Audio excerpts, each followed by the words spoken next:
Kryeministri Mickoski refuzon çdo mundësi për mbajtjen e zgjedhjeve parlamentare të parakohshme në pranverë. Ai nuk pranoi as opsionin për të cilin shpreson BDI se nëse fiton në zgjedhjet lokale, kjo do të ishte arsye mjaftueshme për mbajtjen e zgjedhjeve të parakohshme.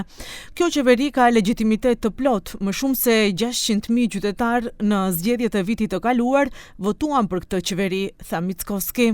Јас разбирам дека има политички партии кои освен поделби и би рекол националистички испади немаат друга програма, па за да ги мобилизираат своите структури и гласачи, единствената работа која што можат овој момент да ја зборуваат е да повторуваат предвремени избори.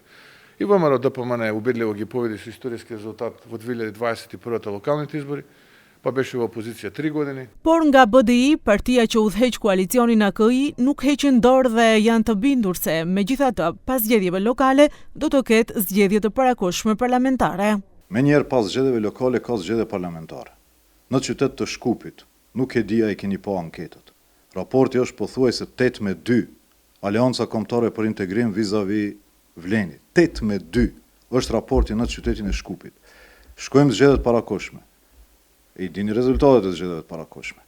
Do ketë qeveri të re prej në mars, do ketë përbërje të re në qytetin e Shkupit, ashtu që unë i kam përllogaritur të gjitha edhe qytetin e Shkupit, edhe qeverin. Në lidhje me zgjedhjet e parakohshme, Vlen është kundër mbajtjes së tyre, ndërsa nga LSDM thonë se janë të përgatitur. Ndërkaq, temën e zgjedhjeve e ndezi pikërisht kryeministri Mickoski, i cili javën e kaluar la të hapur mundësinë për të cilën BDI angazhohet fuqishëm.